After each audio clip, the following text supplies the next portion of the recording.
अस्सलाम वालेकुम दोस्तों, ये स्पेशली मैं वीडियो शेयर कर रहा हूँ ऐसे कैंडिडेट्स के लिए जो पीएसटी जीएसटी का इंतज़ार कर रहे हैं। ये शॉर्ट क्लिप आप देखें, उसके बाद फर्दर डिस्कस करते हैं। और ऐसे कैंडिडेट जो सीएसएस की तैयारी कर रहे हैं, सीरियस हैं, आपको पता है कि 1 साल पहले कम से कम या 6 महीने पहले करनी होती है, उसके आज क्लास स्टार्ट करने जा रहे हैं। सीएसएस ऑफिसर्स आपको पढ़ाएंगे। पर सब्जेक्ट फ़ी 2500 रखिए। जो भी इंटरेस्टेड है, सीरियस है, ज़रूर तैयारी करें। इसके बाद ये ट्रिपल फ़ी हो जाएगी सेकंड और थर्ड सेशन में।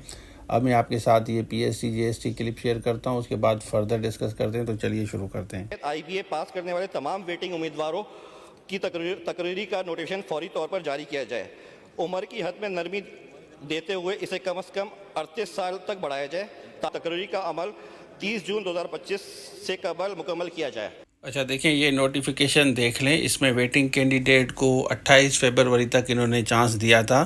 उसके बाद काफ़ी बच्चों ने इवेंट किराए किया, ज़ाहिर प्रोटेस्ट किया उन्होंने। उसके बाद जो है ये वाला नोटिफिकेशन इशू हुआ था, ठीक है ना। ये फाइनल नोटिफिकेशन 30 जून अब जो आने वाली है, ये जो मिनिस्टर साहब हैं, ये इन्होंने कहा है कि 30 जून तक जितने भी कैंडिडेट हैं इन सब को जो है ना ऑफ़र ऑर्डर दिया जाए, अपॉइंटमेंट ऑर्डर दिया जाए। उसके बाद भले क्लोज़ करें, वेटिंग कैंडिडेट किसी को ना छोड़ें। और एज के बारे में भी कहा है। तो ये बेसिकली ऑफिशियल नोटिफिकेशन इशू हुआ था। यहाँ हम देख सकते हैं 28 फरवरी को इशू हुआ था जब वो ख़त्म हो रही थी। उसके बाद अब काफ़ी कैंडिडेट्स अपॉइंट हो चुके हैं और इसके बाद फिर जॉब्स आएंगी पीएसटी जीएसटी की, जो बच्चे पूछ रहे हैं ना 30 जून के बाद। क्योंकि सीटें आपको पता है कि पीएसटी जीएसटी की हज़ारों में खाली होती हैं।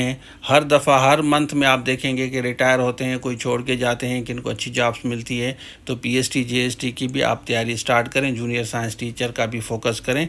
कोर्सेज़ हमारे पास अवेलेबल हैं। हम आप सबको बेस्ट विशेस देते हैं।